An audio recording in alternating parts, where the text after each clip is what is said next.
قل يا عبادي الذين أسرفوا على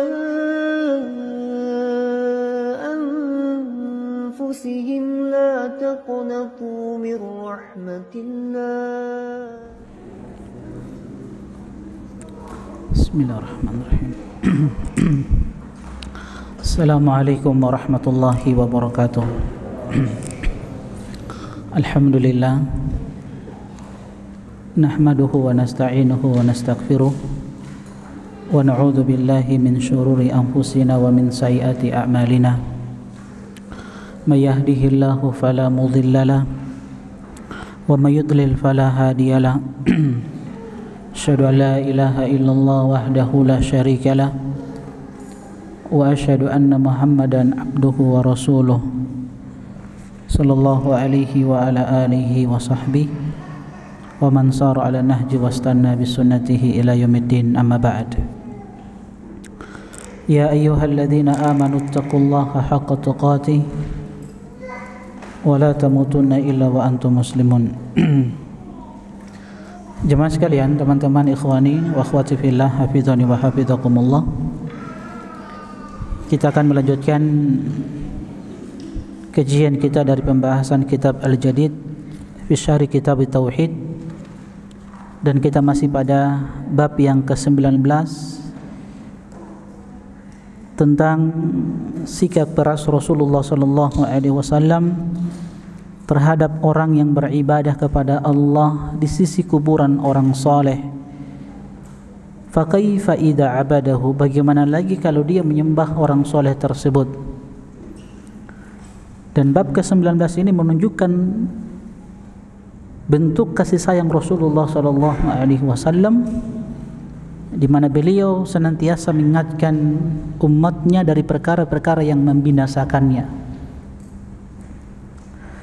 Dan kita masih pada hadis yang pertama, dalil yang pertama yang dibawakan oleh penulis kitab Syekhul Islam Muhammad bin Abdul Wahhab rahimahullahu taala di dalam As-Sahih dari Ibunda Aisyah radhiyallahu taala anha, di mana beliau menyebutkan bahwasanya Ummu Salamah radhiyallahu taala anha pernah menyebutkan kepada Rasulullah sallallahu alaihi wasallam tentang sebuah gereja yang telah dilihat di negeri Habasyah dengan segala gambar dan lukisan yang ada di dalamnya. Dan kita sudah sebutkan teman-teman sekalian siapa Ummu Salamah radhiyallahu taala anha, dan beliau merupakan salah satu ummahatul mukminin, istri Rasulullah sallallahu alaihi wasallam yang dikenal dengan keutamaannya. Dan dia wanita yang sangat cantik, indah dipandang, sebagaimana yang dituturkan oleh Ibunda Aisyah radhiyallahu taala anha. Ketika beliau melakukan hijrah ke Habasyah, maka beliau mendapati orang-orang Nasara melakukan perkara yang itu dianggap dalam Islam adalah perkara yang menyimpang. Di negeri Habasyah beliau melihat gambar atau lukisan yang ada di dalam sebuah gereja. Maka beliau sallallahu alaihi wasallam bersabda, "Ulaika idza mata fihimur rajulu salih awil abdu salih banau ala qabrihi masjidan." Mereka itu, jika di tengah-tengah mereka ada seorang laki-laki yang saleh atau seorang hamba yang saleh yang meninggal dunia, maka mereka membangun masjid sebagai tempat ibadah di atas kuburannya. Wasawwaru fihi tilka suwar, dan mereka membuat gambar-gambar atau lukisan patung-patung di dalam gereja tersebut, di tempat peribadatan tersebut. Ulaika syirarul khalqi indallah, mereka itu adalah seburuk-buruk makhluk di sisi Allah Subhanahu wa taala. Fahaula jama'u baina fitnataini, dan kata penulis Syekhul Islam Muhammad bin Abdul Wahhab rahimahullahu taala, mereka itu mengumpulkan dua fitnah, fitnatul kubur wa fitnatit tamathil. Fitnah yang pertama adalah fitnah kuburan dari penyembahan dan pengagungan terhadap orang-orang saleh. Dan yang kedua fitnatut tamathil, fitnah tentang lukisan atau gambar-gambar atau patung-patung yang mereka buat untuk mengenang orang-orang saleh. Sekali lagi jemaah sekalian, ikhwani wa akhwati fillah rahimani wa rahimakumullah. Jadi ucapan fahaula jama'u baina fitnatain ini bukan bagian dari redaksi hadis Nabi sallallahu alaihi wasallam, dan ini adalah ucapan penulis kitab Syekhul Islam Muhammad bin Abdul Wahhab rahimahullahu taala. Kenapa beliau menyebutkan bahwa mereka ini mengumpulkan dua fitnah? Sebab fitnah kubur dari penyembahan dan pengagungan terhadap orang-orang soleh dan gambar-gambar lukisan atau patung-patung yang dibuat untuk mengenang mereka, ini kata para ulama kita adalah fitnatani huma sababun ibadatus solihin. Kalau yang pertama kata para ulama, li'annahum iftatanu biqubur solihin wa 'azzamuha ta'dhiman mubtadi'a. Fitnah pertama ini mereka membuat perkara yang baru di dalam agama tentang pengagungan dan penghormatan terhadap orang-orang soleh. Fa'ala bihim ila syirki, sehingga perkara yang pertama ini membawa kepada kesyirikan. Adapun yang kedua, fa innahum lamma iftatanu biqubur salihin wa 'azzamuha banau 'alaiha al-masajid. Ketika mereka salah di dalam mengagungkan orang-orang soleh, maka mereka bangun tempat-tempat ibadah di kuburan tersebut dan mereka buatkan gambar-gambar atau lukisan atau patung-patung liqasdi tadzakuri a'malihim. Tujuannya baik, Masya Allah. Apa itu? Untuk mengenang amal-amal soleh yang mereka perbuat. Tapi dua ini adalah perkara yang membawa kepada kesyirikan. Makanya penulis mengatakan jama'u baina fitnatain. Mereka mengumpulkan dua fitnah. Dan antum tahu fitnah terbesar yang menimpa seorang muslim itu ketika dia melakukan perkara-perkara baru di dalam agama.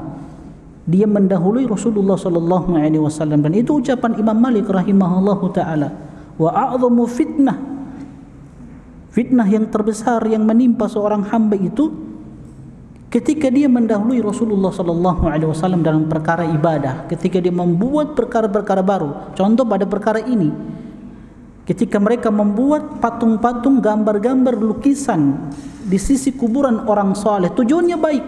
Untuk apa? Mengenang kembali amal-amal yang mereka pernah lakukan. Kan baik, Masya Allah. Tapi itu tidak ada tuntunan dari Rasulullah sallallahu alaihi wasallam. Itu fitnah yang terbesar ya, yang menimpa pada diri seorang muslim ketika dia melakukan perkara-perkara baru di dalam agama. Inilah yang difirmankan oleh Allah Subhanahu wa taala, falyahdharil ladzina yukhalifuna an amrihi an tusibahum fitnah aw yusibahum adzabun alim. Falyahdharil ladzina yukhalifuna an amrihi, hendaklah mereka orang-orang yang menyelisihi perintah Rasulullah sallallahu alaihi wasallam. Hati-hati orang yang membuat perkara-perkara baru di dalam agama. Apa yang akan menimpa mereka? Antusibahum fitnah, akan tertimpa fitnah kepada mereka. Apa fitnah di dalam ayat ini? Kata Imam Ahmad rahimahullahu taala, al fitnah hiya syirku. Fitnah dalam ayat ini adalah kesyirikan. Ini yang saya sampaikan pada pertemuan sebelumnya, bahwa perkara-perkara baru di dalam agama itu pasti membawa kepada kesyirikan. Ujungnya adalah syirik kepada Allah Subhanahu wa taala. Au yusibahum adzabun alim, atau akan menimpa mereka siksaan Allah Subhanahu wa taala. Dan itu salah satu makna dari fitnah. Salah satu makna dari fitnah itu siksaan dari Allah Subhanahu wa taala. Makanya penulis mengatakan jama'u baina fitnatain. Mereka telah kumpulkan dua fitnah, fitnatil kubur wa fitnatit tamathil. Sesuatu yang baru di dalam agama yang tidak diajarkan oleh Rasulullah sallallahu alaihi wasallam. Baik, teman-teman sekalian rahimani wa rahimakumullah, kita baca dari apa yang dijelaskan oleh Syekhul Islam Syekh Sulaiman Al-Qara'awi, pensyarah kitab ini, di halaman 244, kata beliau, di dalam hadis ini Aisyah radhiyallahu taala anha mengabarkan kepada kita bahwa Ummu Salamah radhiyallahu taala anha pernah menceritakan kepada Nabi sallallahu alaihi wasallam bahwa dia telah melihat sebuah tempat ibadah milik kaum Nasrani di negeri Habasyah, Ethiopia. Ketika ikut serta hijrah ke sana bersama suaminya yang pertama, siapa? Abu Salamah radhiyallahu taala anhu. Di dalamnya mereka membuat berbagai gambar. Maka Nabi SAW mengabarkan kepadanya mengenai hal itu, yaitu bahwasanya kaum Nasrani, apabila di antara mereka ada seorang yang saleh meninggal dunia, mereka membangun di atas kuburnya tempat untuk beribadah, lalu membuat gambar-gambar di dalamnya. Walaupun kita katakan hampir tidak ada Nasrani saat ini melakukan perbuatan ini. Saat ini hampir mungkin kita tidak akan dapati Nasrani itu saat ini, kalau ada orang soleh di antara mereka meninggal, mereka buatkan kuburan di dalam gereja atau buatkan gambar-gambar di dalam gereja. Hampir kita tidak dapati saat ini. Tapi itu subhanallah, Nabi sudah ingatkan ini akan dilakukan oleh sebagian kaum muslimin. Justru ini dilakukan oleh sebagian kaum muslimin saat ini. Kalau ada orang soleh di antara mereka yang meninggal, entah dia kiai, habibkah, tuan gurukah, syekh, kalau meninggal orang soleh di antara mereka, apa yang mereka perbuat? Nah, saat ini mereka buat gambar-gambar lukisan di kuburan tersebut. Mereka jadikan sebagai tempat beribadah. Mereka lakukan apa yang dilakukan oleh orang-orang Nasrani dahulu. Dan ini sudah dikabarkan oleh Nabi, ya, la tattabi'anna sunana man kana qablakum shibran bi shibrin wa dhira'an bi dhira'in. Sungguh kalian akan mengikuti sunnah orang terdahulu, kebiasaan orang terdahulu. Shibran bi shibrin wa dhira'an dhira'in, dhira'an wa bi dhira'in. Sejengkal demi sejengkal, sehasta demi sehasta, hatta law dakhalu juhra dabbin la dakhaltumuhu. Kalau mereka masuk ke lubang dob itu salah satu binatang di padang pasir. Tidak ada di Indonesia ini binatang ini. Makanya keliru kalau diterjemahkan apa? Biawak, ya. Karena memang hewan ini tidak hidup di Indonesia, dia hidupnya di padang pasir. Dob, dan ini hewan yang halal untuk dimakan.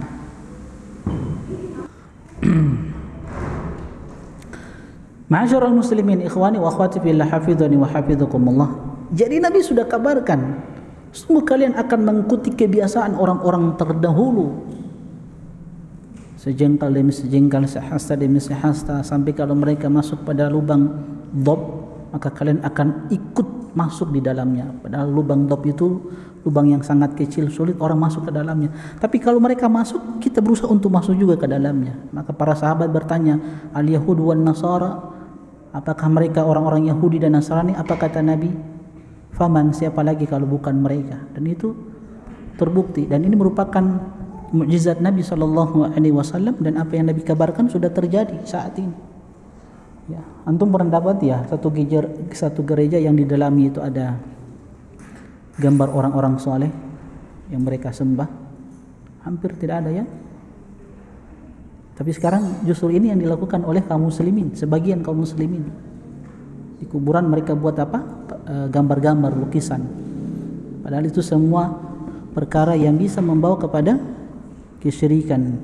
Sebenarnya mereka beribadah kepada Allah, ya. Mereka tidak sembah orang soleh tersebut. Mereka beribadah kepada Allah, tapi dengan cara yang salah. Di tempat yang tidak diajarkan oleh Rasulullah SAW. Taib. Kemudian Nabi SAW menjelaskan bahwa mereka itu orang-orang yang melakukan perbuatan seperti itu adalah orang-orang yang paling buruk di sisi Allah Subhanahu wa taala.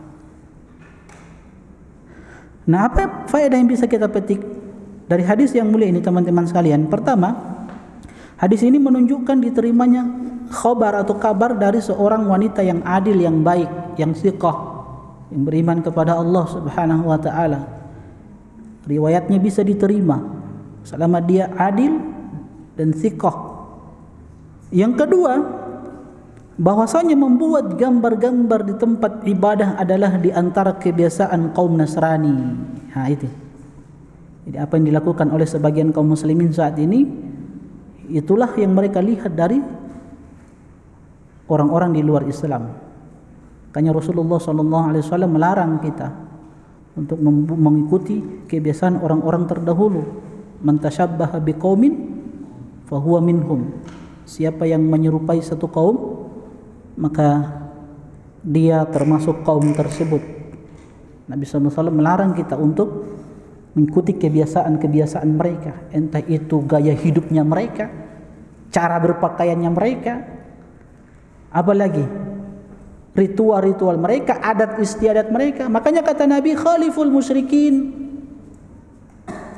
khaliful yahud, khaliful nasara, khaliful majus. Nabi katakan apa? Selisihi mereka. Selisihi orang-orang Yahudi, selisihi orang-orang Nasrani, selisihi orang-orang Majus. Nabi suruh selisihi mereka dengan cara apa? Cukur kumis dan biarkan jenggot itu tumbuh. Sebagian kaum muslimin terbalik, jenggot yang dicukur, kumis yang dibiarkan panjang. Itu menyelisihi sunnah Rasulullah SAW. Nabi suruh selisih mereka, baik dari gaya hidup mereka, penampilan mereka, adat istiadat mereka, selisihi. Karena semua yang datang dari mereka itu adalah perkara-perkara yang bisa membinasakan kaum muslimin. Ketiga, diharamkannya membangun tempat ibadah di atas kuburan. Diharamkannya membangun tempat ibadah di atas kuburan. Bahkan telah datang hadis yang sahih dari Rasulullah SAW riwayat Imam Muslim. Nabi bersabda, la taj'alu buyutakum qubura. Jangan jadikan rumah-rumah kalian itu seperti apa? Kuburan. Artinya pemahamannya apa, teman-teman sekalian? Nabi katakan jangan jadikan rumah-rumah kalian itu seperti kuburan. Kuburan bukan tempat ibadah. Artinya rumah itu memang harus kita apa? Tegakkan ibadah di dalamnya, baca Al-Quran. Makanya hadis setelahnya itu apa kata Nabi? Fa inna syaitan yanfiru minal baitil ladzi tuqra'u fihi suratul Baqarah. Sungguhnya syaitan itu kata Nabi akan lari dari satu rumah yang di dalamnya dibacakan surat Al-Baqarah. Jadi memang rumah itu harus ditegakkan ibadah-ibadah di dalamnya. Jadi rumah itu akan aman dari gangguan-gangguan syaitan ketika di dalamnya dibacakan surat Al-Baqarah. Alhamdulillah. Tapi masalahnya setelah baca surat Al-Baqarah dia putar musik.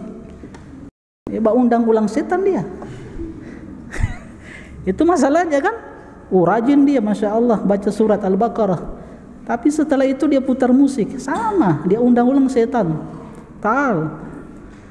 Kemari kalian. Sama dengan Anda itu. Jadi Nabi katakan apa? La taj'alu buyutakum qubura. Jangan jadikan rumah-rumah kalian sebagai kuburan. Dan Allah Jalla wa Ala berfirman, waj'alu buyutakum qiblatan dalam surat Yunus ayat yang ke-87. Waj'alu buyutakum qiblah kata Allah. Jadikan rumah-rumah kalian itu sebagai tempat ibadah. Tempat ibadah. Wa aqimus shalah kata Allah, tegakkan salat di dalamnya.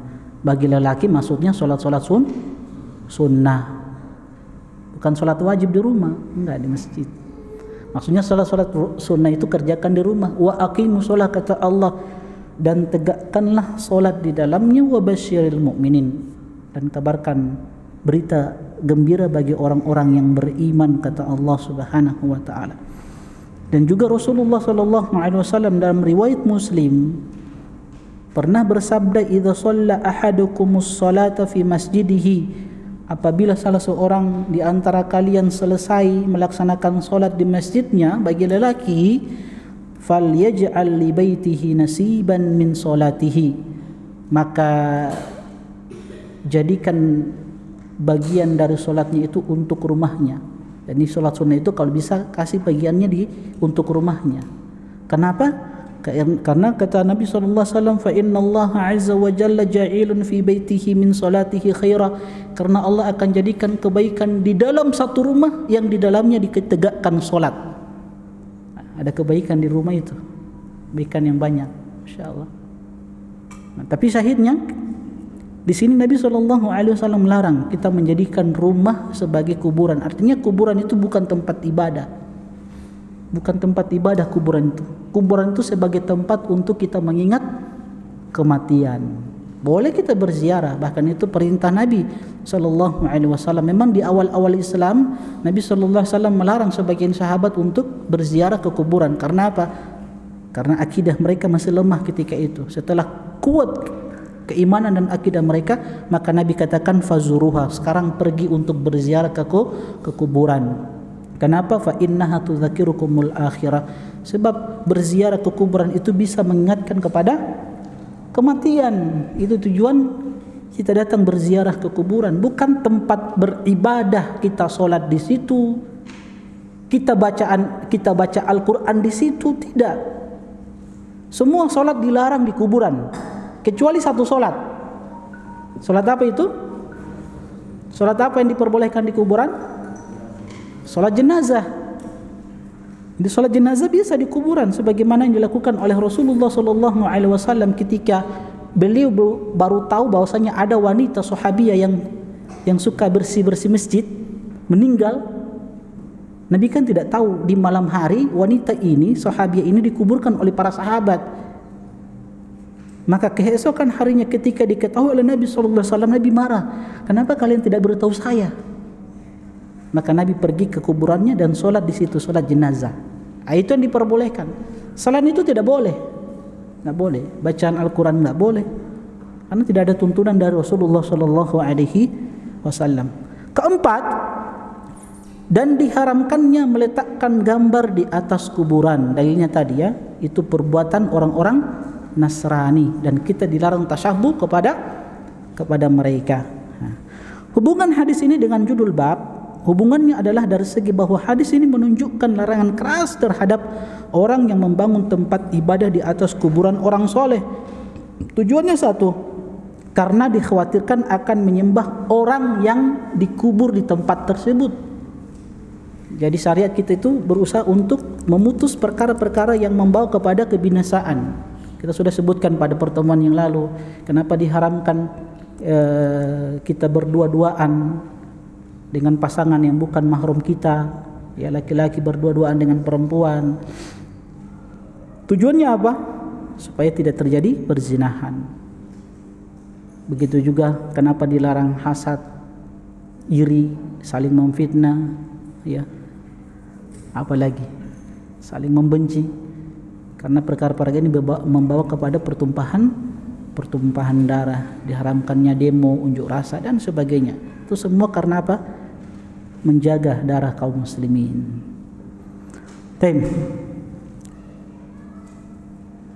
Hubungan hadis ini dengan tauhid, karena hadis ini menunjukkan peringatan keras dari membangun tempat-tempat ibadah di atas kuburan.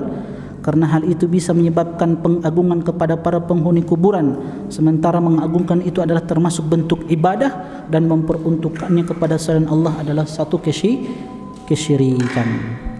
Baik, jemaah sekalian, kita masuk dalil yang kedua. Dalam hadis yang lain, milik mereka berdua, Bukhari dan Muslim, juga dari Aisyah radhiyallahu taala anha, beliau berkata, "Lamma nuzila bi Rasulillah sallallahu alaihi wasallam tafiqa yatrahu khamisatan lahu ala wajhihi." Ketika Rasulullah sallallahu alaihi wasallam didatangi oleh malakul maut,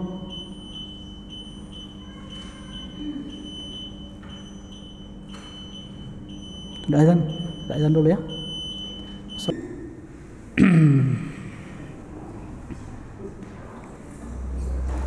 Baik, jemaah sekalian, ma'asyiral muslimin wal muslimat, ikhwani wa akhwati fillah, hafizani wa hafizakumullah. Ibunda Aisyah radhiyallahu taala anha berkata, lamma nuzila bi Rasulillah sallallahu alaihi wasallam tafiqa yatrahu khamisatan lahu ala wajhihi. Ketika Rasulullah sallallahu alaihi wasallam didatangi oleh malakul maut. Ini detik-detik kematian Rasulullah sallallahu alaihi wasallam. Ibunda Aisyah ingin menggambarkan bagaimana Nabi sallallahu alaihi wasallam ketika didatangi kematian. Bagaimana kondisi Rasulullah sallallahu alaihi wasallam? Apakah kondisi beliau sebagaimana yang kita gambarkan orang beriman itu ketika didatangi kematian, bahwa jiwa itu akan tenang, tidak merasakan sakit? Nah, kita akan lihat bagaimana gambaran Nabi sallallahu alaihi wasallam ketika didatangi oleh kematian. Jadi malakul maut datang kepada Rasulullah sallallahu alaihi wasallam. Dan malakul maut itu datang kepada para nabi dan para rasul. Ketika mereka datang, mereka memberikan pilihan untuk hidup di dunia selama-lamanya atau untuk hidup di sisi Allah Subhanahu wa taala. Sebagaimana kisah Nabi Musa alaihissalam. Ini harus kita imani ya. Walaupun kisah ini memang sahih. Riwayat Muslim ya kalau tidak salah. Kisah tentang Nabi Musa yang memukul malakul maut sampai matanya itu keluar. Ini kisah sahih yang harus kita imani. Walaupun ada penjelasan para ulama tentang kisah ini. Kenapa Nabi Musa alaihissalam memukul malakul maut yang datang ingin mengambil jiwa Musa alaihissalam? Dijelaskan oleh para ulama karena ketika itu malaikat tidak memberikan pilihan kepada Nabi Musa alaihissalam. Makanya malakul maut ketika dipukul oleh Musa alaihissalam, beliau kan kembali melapor kepada Allah Subhanahu wa taala, hamba-Mu Musa tidak ingin kematian. Maka Allah katakan kepada malakul maut, berikan pilihan kepadanya. Sehingga Nabi Musa alaihissalam ketika itu memilih kematian. Intinya setiap nabi, rasul didatangi oleh malakul maut. Orang-orang beriman siapapun akan didatangi oleh malakul maut. Maka Rasulullah sallallahu alaihi wasallam mulai mengambil sepotong kain dan meletakkannya di wajah beliau sallallahu alaihi wasallam. Dan saat itu memang Rasulullah sallallahu alaihi wasallam dalam keadaan sakit. Detik-detik kematian Nabi itu beliau sedang sakit. Dan ini kondisi beliau. Suara. Oh, dan beginilah kondisi Rasulullah sallallahu alaihi wasallam. Beliau mengambil sepotong kain dan meletakkannya di wajah beliau. Di riwayat yang lain beliau sallallahu alaihi wasallam meletakkan tangannya di wadah yang berisi air, kemudian beliau usapkan di wajah beliau. Fa idza tamma biha kashafaha. Ketika Nabi sallallahu alaihi wasallam merasakan panas dan sesak disebabkan kain yang menutup wajah beliau, kashafaha, kemudian beliau singkap wajah beliau. Faqala wa huwa kadzalik, dan beliau sallallahu alaihi wasallam bersabda, wa huwa kadzalik, dalam keadaan seperti itu, dalam keadaan merasakan sakit yang luar biasa. Apa kata Nabi sallallahu alaihi wasallam? La'natullahi 'alal yahudi wan nasara ittakhadhu qubur anbiya'ihim masajid. Laknat Allah terhadap orang-orang Yahudi dan Nasrani yang telah menjadikan kuburan para nabi mereka sebagai masjid, tempat ibadah. Dan ini jemaah sekalian menunjukkan cinta Rasulullah sallallahu alaihi wasallam pada umat ini. Di akhir-akhir kehidupan Nabi memberikan sebuah nasihat, pesan yang penting. Pesan itu banyak teman-teman sekalian. Tapi ketika seseorang menjelang kematian, didatangi oleh kematian, maka dia tidak akan memberikan sebuah pesan kecuali pesan yang sangat penting. Apa pesan itu? Lihat. Nabi mengingatkan kita, laknat Allah kepada orang-orang Yahudi dan Nasrani yang telah menjadikan kuburan para nabi mereka sebagai tempat ibadah, yuhadziru ma sana'u. Nabi sallallahu alaihi wasallam memperingatkan umat dari apa yang mereka lakukan. Walaula dzalika ubriza qabruhu. Kalau sekiranya bukan karena itu, maka kata Nabi sallallahu alaihi wasallam, kuburan beliau akan ditampakkan. Jadi kalau bukan karena itu yang dikhawatirkan oleh Rasulullah sallallahu alaihi wasallam, maka kuburan beliau akan ditampakkan. Ghairu annahu khasyiya an yuttakhadha masjidan. Hanya saja beliau sallallahu alaihi wasallam khawatir jika kuburannya akan dijadikan sebagai masjid tempat ibadah. Akhrajahu Bukhari dan Muslim. Tapi teman-teman sekalian, apa kata penulis kitab ini, Syekh Sulaiman Al-Qarawi? Dalam hadis ini Aisyah radhiyallahu taala anha mengabarkan kepada kita bahawa ketika kematian mendatangi Nabi sallallahu alaihi wasallam, beliau bersabda dalam keadaan sakratul maut. Ini sakratul mautnya Rasulullah sallallahu alaihi wasallam. Laknat Allah pasti menimpa kaum Yahudi dan Nasrani karena mereka membangun tempat-tempat ibadah di atas kuburan para nabi mereka. Ibunda Aisyah radhiyallahu taala anha kemudian menyimpulkan bahawa yang Nabi sallallahu alaihi wasallam maksudkan dengan hal itu adalah peringatan kepada umat beliau agar jangan sampai mereka terjatuh ke dalam tindakan perbuatan yang kaum Yahudi dan Nasrani telah terjerumus ke dalamnya. Itu tujuannya Nabi ingatkan. Makanya tidak heran sahabat-sahabat setelah Rasulullah sallallahu alaihi wasallam meninggal, di antaranya Umar Ibn Khattab, untuk menjaga akidah kaum muslimin agar mereka tidak jatuh kepada kesyirikan, Umar kan pernah memerintahkan untuk menebang satu pohon yang Nabi sallallahu alaihi wasallam dan para sahabat berada di pohon tersebut untuk satu peristiwa yang besar, baiat.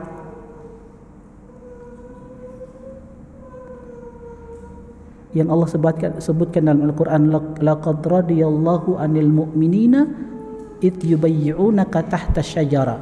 Sungguh Allah telah ridho kepada orang-orang beriman ketika itu, di mana mereka para sahabat telah berbaiat kepadamu sumpah setia untuk membela agama Rasulullah sallallahu alaihi wasallam di bawah sebuah pohon. Ya, pohon itu terjadi peristiwa yang bersejarah dalam Islam. Tapi Umar perintahkan untuk menebang pohon ini. Kenapa? Karena orang-orang ketika itu datang sholat di tempat tersebut. Kalau pohon saja yang terjadi peristiwa penting di dalamnya, Umar perintahkan untuk menebangnya, apalagi pohon-pohon yang tidak ada peristiwa penting di situ, apalagi pohon tabrakan. Kan ada pernah ya di Gorontalo ya, kalau tidak salah, atau bukan di Gorontalo, di tempat lain lah, ada pohon yang di situ terjadi tabrakan, orang ambil berkah di pohon tersebut. Antum pernah ingat nggak? Antum pernah baca beritanya?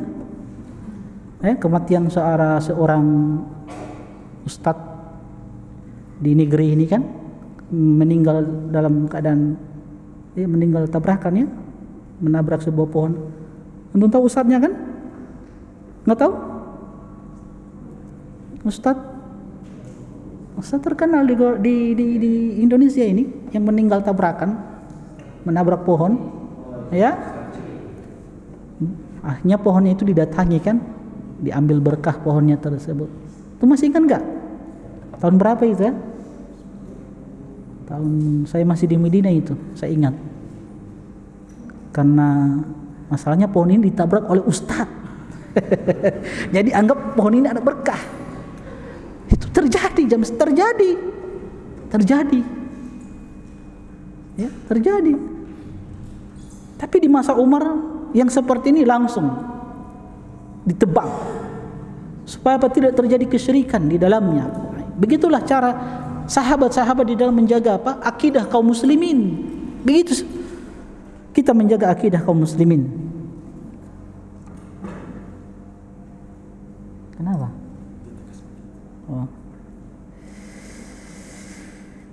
Jadi Aisyah menyimpulkan bahwa yang Nabi maksudkan dengan hal itu adalah peringatan kepada umat beliau agar jangan sampai mereka terjatuh ke dalam tindakan perbuatan kaum Yahudi dan kaum Nasrani telah terjerumus ke dalamnya, lalu mereka membangun tempat ibadah di atasnya. Dan alhamdulillah sampai saat ini ya, Masya Allah, kita dapati pemerintah Saudi ada tempat-tempat bersejarah yang dijaga ketat supaya kaum muslimin tidak melakukan kesyirikan di situ. Saya pernah melihat dengan mata ana sendiri di Uhud, dan betul kata Nabi SAW, pasti ada sebagian kaum muslimin akan melakukan kesyirikan, pasti. Ana pernah lihat di kuburan Uhud itu.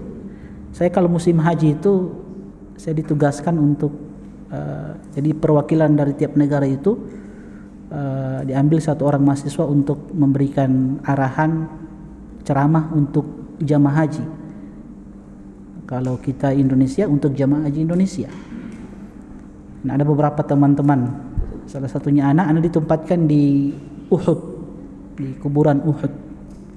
Nah, di situ kita dapati bentuk-bentuk kesyirikan. Orang datang usap-usap kuburan, dinding kuburan Uhud. Ada yang nangis-nangis itu, berdoa di situ. Ada saya lihat ambil batu Uhud, diambil, disimpan dengan keyakinan ini berkah. Nah, lihat terjadi kan? Makanya tidak heran pemerintah Arab Saudi itu berusaha untuk bagaimana menjaga tempat-tempat bersejarah. Tidak tahu kalau di Indonesia ini, aduh, habis kesyirikan terjadi, merajalela. Alhamdulillah kita, ya, alhamdulillah tanah Haramain ya, kota Makkah dan Madinah, orang-orang yang memiliki akidah yang benar. Kita doakan negeri Saudi ya, selalu diberikan taufik oleh Allah Subhanahu wa taala sehingga terus menjaga akidah kaum muslimin. Baik. Aisyah radhiyallahu taala anha kemudian menjelaskan bahwa yang menghalangi para sahabat menguburkan Nabi sallallahu alaihi wasallam di luar kamar beliau adalah kekhawatiran mereka kalau kubur beliau dijadikan sebagai tempat ibadah.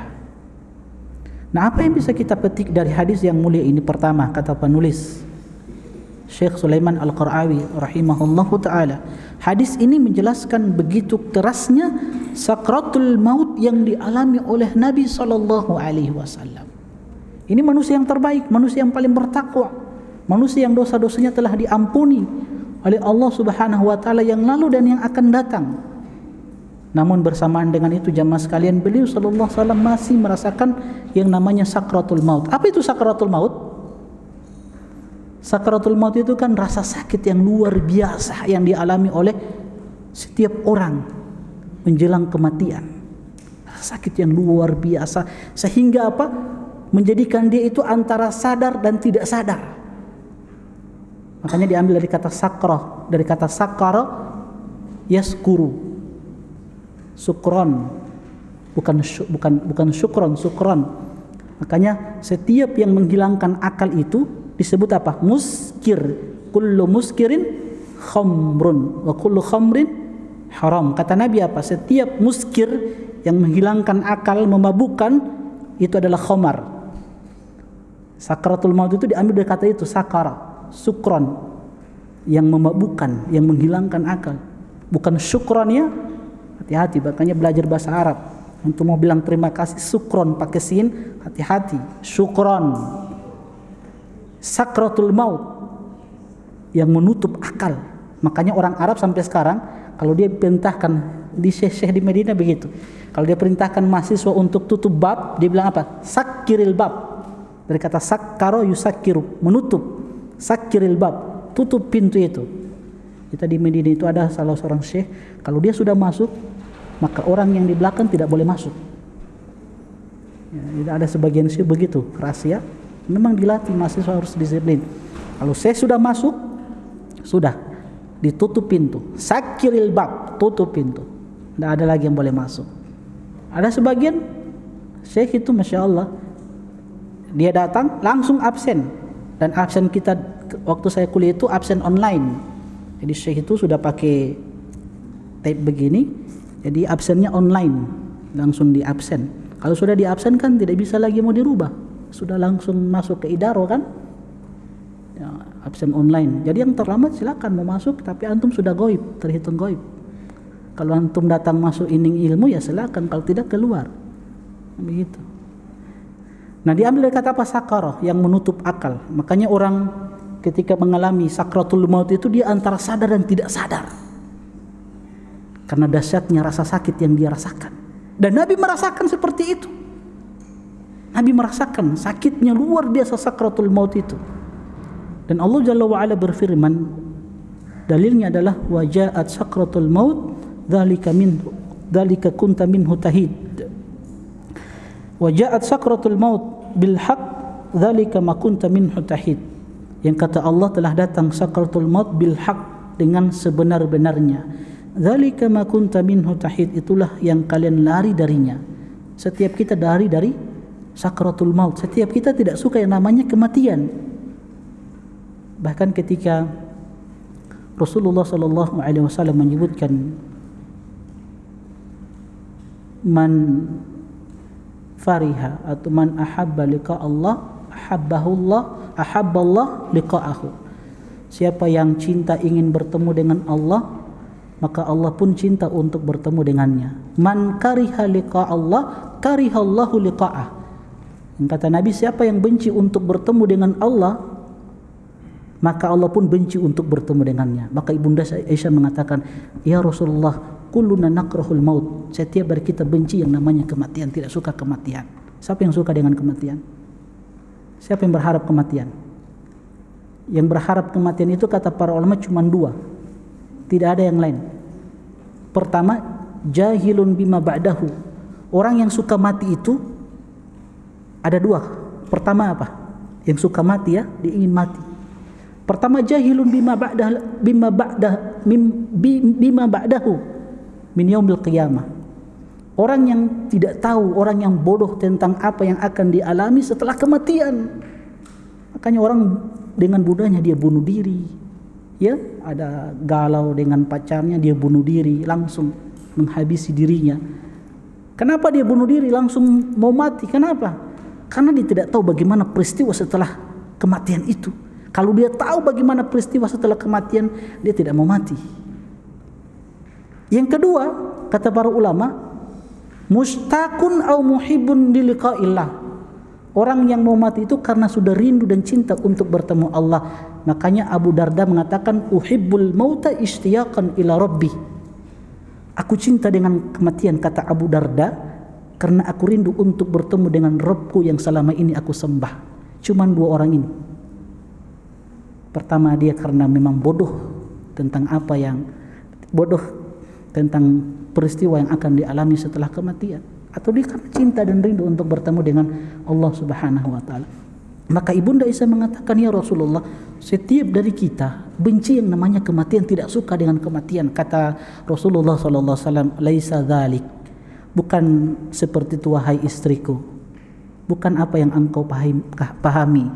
Kata Rasulullah sallallahu alaihi wasallam, innal abda idza busyira birahmatin minallahi wa ridwanihi. Seorang hamba yang beriman kalau diberikan kabar gembira dengan datangnya rahmat dan ridha Allah, ahabba liqa Allah, maka dia ingin segera berjumpa dengan Allah, maka Allah pun cinta dan rindu untuk bertemu dengan hamba tersebut. Amma adapun orang kafir idza busyira bisaqatil minallah, adapun orang kafir, orang-orang yang durhaka kepada Allah, ketika dikabarkan tentang kedurhakaan Allah marah kepadanya, karihalika Allah, maka dia pun benci akan bertemu dengan Allah, maka Allah pun benci untuk bertemu dengan hamba tersebut. Itu yang dimasukkan oleh Rasulullah sallallahu alaihi wasallam. Jadi setiap dari kita memang tidak suka yang namanya kematian, kecuali orang-orang yang punya keimanan yang luar biasa. Seperti sahabat Abu Darda, ya, dia katakan, aku cinta kematian karena aku rindu untuk bertemu dengan Allah Jalla wa'ala. Tapi syahidnya teman-teman sekalian, bahwa sakratul maut itu akan mengalami setiap hamba, siapapun dia, mau mukmin yang beriman, mau kafir, akan mengalami sakratul maut. Rasulullah sallallahu alaihi wasallam begitu dahsyatnya sakratul maut. Tapi antum harus tahu, ketika Nabi SAW mengalami sakratul maut yang dahsyat, yang luar biasa, ini bukan menunjukkan bahwa Nabi SAW dihinakan, tidak. Pertama kata para ulama, kenapa Nabi SAW mengalami sakratul maut yang dahsyat, yang luar biasa? Padahal ini manusia bertakwa. Pertama kata para ulama, sebagai bentuk pengajaran, pengabaran kepada umatnya bahwa beginilah gambaran sakratul maut. Beginilah gambaran sakratul maut yang akan dialami oleh setiap manusia, siapapun dia. Makanya Ibnu Abi Dunya ketika beliau meriwayatkan dari seorang sahabat Shaddad bin Aus radhiyallahu taala anhu, ketika beliau berbicara tentang sakratul maut, ini gambaran sakratul maut dari sahabat Shaddad. Apa kata beliau? Al-mautu afdha'u haulin fid dunya wal akhirah 'alal mu'minin. Kematian itu adalah kengerian yang paling dahsyat di dunia dan di akhirat bagi orang yang beriman. Wal mautu asyaddu min nasrin bil manashir. Kematian itu, kata sahabat Shaddad bin Aus radhiyallahu taala anhu, kematian itu lebih menyakitkan dari goresan gergaji. Wa qardin bil maqarid. Kematian itu lebih menyakitkan daripada sayatan gunting-gunting yang tajam. Kematian itu, kata beliau, wa ghalyin fil qudur. Kematian itu sangat-sangat sakit, menyakitkan melebihi sakitnya air yang mendidih di bejana. Kata beliau, walau annal maita nusyira fa akhbar ahla dunya bi alamil maut mantaqamu mantafa'u bi'ishin. Kalau sekiranya seorang yang sudah mati itu dihidupkan kembali oleh Allah Subhanahu wa taala dan dia mengabarkan tentang apa yang dia alami kepada penghuni dunia, sungguh orang-orang yang masih hidup itu tidak akan merasa nyenyak, merasa nyaman, merasa enak di dalam tidur-tidur mereka. Makanya salah satu hikmah kenapa Allah tidak tampakkan sakratul maut itu. Kenapa tidak ditampakkan? Salah satu hikmahnya, kalau ditampakkan maka tidak ada lagi beriman kepada perkara gaib. Ini kan gaib semua. Kedua, kalau ditampakkan semua manusia pasti beriman, tidak ada yang kufur, karena sudah diperlihatkan bagaimana gambaran sakratul maut. Umar radhiyallahu taala anhu ketika berkata kepada Ka'ab seorang sahabat juga. Apa kata Umar radhiyallahu taala anhu? Ya Ka'ab, akhbirni anil maut. Kabarkan kepadaku bagaimana gambaran sakratul maut itu. Apa kata Ka'ab radhiyallahu taala anhu? Mithlu syajaratin kathiratu syauq fi jawfi ibni Adam. Sakratul maut itu gambarannya bagaikan sebuah pohon yang banyak durinya yang berada pada kerongkongan anak Adam.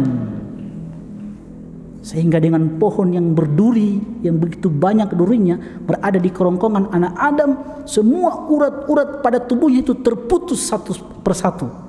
Saking dahsyatnya sakratul maut itu. Itu gambarannya. Jadi apa? Pertama, hikmahnya apa? Pengabaran kepada umat Rasulullah bahwa begini gambaran sakratul maut. Kedua, kenapa Nabi mengalami sakratul maut yang dahsyat, yang luar biasa? Karena Allah Subhanahu wa taala ingin menyempurnakan keutamaan Rasulullah sallallahu alaihi wasallam dan untuk mengangkat derajat beliau. Itu tujuannya. Inna asyaddan nas bala'an al-anbiya. Manusia yang paling berat ujian dan cobaannya siapa? Para nabi. Summa amsal fal amsal. Kemudian orang-orang setelah mereka, orang-orang soleh yang dibawa keimanan mereka. Jadi antum jangan oh masya Allah saya akan selamat dari sakratul maut. Enggak. Semua kita akan mengalami sakratul maut, dan beginilah gambaran sakratul maut. Nabi SAW saja masih merasakan yang namanya sakratul maut. Cuman pertanyaannya, adakah amalan yang bisa meringankan sakratul maut? Ada amalan yang bisa meringankan sakratul maut. Apa amalan tersebut? Nah, Imam Malik bin Anas rahimahullahu ta'ala mengatakan, Imam Malik bin Anas, bukan Anas bin Malik. Imam Malik ya, salah satu dari 4 madhab. Imam Malik bin Anas rahimahullahu ta'ala pernah mengatakan, man ahabba an yanjuwa min ghamaratil mauti wa ahwal qiyamah falyakun amaluhu fi sirri akthar minhu fil alaniyah. Siapa di antara kalian yang ingin selamat dari kengerian-kengerian sakratul maut, maka hendaklah amalan yang dirahasiakan itu lebih banyak daripada amalan yang dikerjakan terang-terangan. Apa maksudnya? Amalan yang kita kerjakan sembunyi-sembunyi, yang tidak ada satupun manusia yang mengetahuinya kecuali kita dengan Allah, itu diperbanyak daripada amalan yang terang-terangan yang kita kerjakan. Kenapa jemaah sekalian? Karena amalan yang rahasia, yang sembunyi-sembunyi itu menunjukkan keikhlasan seorang hamba. Dan dia adalah amalan yang paling apa? Paling utama, amalan yang disembunyikan. Ada satu kisah, kita tutup dengan satu kisah ini. Kisah yang antum tahu bersama. Mungkin antum sudah baca kisah ini. Kisah yang wakil terjadi di Arab Saudi. Ada seorang syekh, dia punya tetangga yang tetangga ini jarang sholat 5 waktu, jarang puasa di bulan Ramadan. Ala kulli hal, tetangga ini ibadahnya amburadul. Ibadahnya amburadul. Pada satu malam syekh ini bermimpi. Di dalam mimpinya dia didatangi oleh seorang lelaki. Yang lelaki itu berkata kepada syekh ini, wahai syekh, ajak tetanggamu untuk pergi umroh. Syekh kaget, heran. Tetanggaannya kan jarang sholat, jarang puasa, apalagi baca Al-Quran, bagaimana mau pergi umroh? Saya biarkan. Berlalu satu malam. Malam berikutnya Syekh bermimpi dengan mimpi yang sama. Datang seorang lelaki berkata, wahai Syekh, ajak tetanggamu untuk pergi umroh. Syekh biarkan dulu. Berlalu malam kedua, malam ketiga, dengan mimpi yang sama. Maka Syekh itu kaget. Ada apa dengan orang ini? Maka Syekh datang kepada tetangga tersebut, dia panggil. Ya, diajak untuk pergi umroh. Apa kata tetangga ini? Wahai Syekh, ana ini kan antum sudah lihat, ana jarang sholat, jarang puasa, bagaimana mau pergi umroh? Oke, jarang sholat, ana ajarkan bagaimana sholat yang baik. Saya ingin sholat tapi saya tidak tahu bagaimana tata cara sholat yang benar. Saya ajarkan. Syekh ajarkan. Lantas orang katakan, ya Syekh, saya mau pergi umroh, bagaimana saya mau umroh? Tata cara umroh saja saya tidak tahu. Syekh bilang, kalau begitu gampang, saya mau ajarkan. Orang Arab kan kalau pergi umroh kan mudah kan? Nggak besar biaya dikeluarkan. Masya Allah. Kalau kita di Indonesia kan puluhan juta. Harus keluarkan biaya pergi umroh. Orang Saudi kan Masya Allah. Kita mahasiswa Medina itu kalau liburan semester itu rihlah, tamasya. Tamasya kemana? Ke Masjidil Haram. Rihlahnya ke Masjidil Haram. Jadi kalau liburan itu ya liburan semester atau liburan pekanan, kalau ada waktu ya kita pergi umroh karena mudah pergi. Cuman dengan modal 100 real sudah pergi umroh. Bukan 100 real, 50 real. 50 real itu sudah bisa pergi umroh. 50 real kali 4.000 berapa itu? Berapa? Berapa 50 real kali 50 kali 4.000? Berapa? Ikhtilaful ulama ini, Masya Allah. 200.000 kan? 200.000 ya? 200.000 sudah pergi umroh. Masya Allah. Itu biaya PP itu. 200.000 sudah pergi umroh, Masya Allah. Nah, saya bilang sudah, jangan khawatir, nanti saya yang ajarkan umroh. Oke, dia bilang siap. Pergilah mereka umroh bersama, Masya Allah. Setiba di Masjidil Haram, mereka tawaf di Ka'bah 7 putaran, sholat di makam Ibrahim, kemudian sa'i antara Safa dan Marwah. Setelah itu apa? Tahallul. Setelah tahallul, orang Arab kan tidak mau berlama-lama ya. Setelah ibadah itu mereka langsung pulang. Oke, mau pulang, tapi tetangga ini bilang ke Syekh, wahai Syekh, ana mau sholat 2 rakaat dulu di belakang makam Ibrahim. Tahu makam Ibrahim ya? Kalau antum sholat di belakang makam Ibrahim, depannya itu kan multazam. Multazam itu antara Hajar Aswad dengan pintu Ka'bah, itu kan tempat mustajab. Nah ini kan, nah, itu di depan itu kan ada makam Ibrahim, tempat berdirinya Nabi Ibrahim dahulu ketika membangun Ka'bah. Nah saya mau sholat 2 rakaat ya Syekh. Akhirnya orang ini, tetangga ini sholat 2 rakaat. Di rakaat yang terakhir dan sujud terakhir dia tidak bangun. Disitulah dia menghembuskan nafas yang terakhir. Dia meninggal dan Syekh kaget. Syekh kaget, ada apa dengan orang ini? Kok yang tadinya dia malas beribadah, ibadahnya amburadul, tapi Masya Allah di akhir kehidupannya ditutup dengan husnul khatimah. Ada apa sih? Ada amalan rahasia ini. Tidak mungkin tidak ada amalan rahasia, pasti ada amalan rahasia. Orang baru bertobat, Masya Allah, langsung ditutup kehidupannya dengan husnul khatimah. Pulang beliau, Syekh, dia bawa mayat tersebut, dikuburkan, pulang beliau, dan beliau menghadap istrinya, bertanya, kan penasaran, apa yang dilakukan oleh suamimu? Apa kata istrinya? Tidak ada amalan dia kecuali satu. Apa itu? Memberikan makan kepada wanita tua renta. Pagi dan sore hari dia memberikan makan kepada wanita tua tersebut. Yang tidak ada satupun tahu amalan itu kecuali dia dan aku. Makanya saya bilang, ini yang menjadikan hamba ini, tetangga ini, ditutup akhir kehidupannya dengan husnul khatimah. Makanya teman-teman sekalian, para ulama sering memberikan motivasi kepada kita, usahakan di antara kita, ya kita ini punya amalan rahasia. Tidak harus banyak, satu saja. Minimal dari 7 golongan manusia yang Allah berikan naungan di hari kiamat, yang tidak ada naungan kecuali dengan Allah, kan ada 7 golongan. Minimal kita 1 golongan dari 7 itu, kita termasuk 1 golongan. Siapa itu? Rajulun tasaddaqa bisadaqatin fa akhfaha. Seorang yang bersedekah, yang kemudian sedekah itu disembunyikan, rahasia, sembunyi-sembunyi.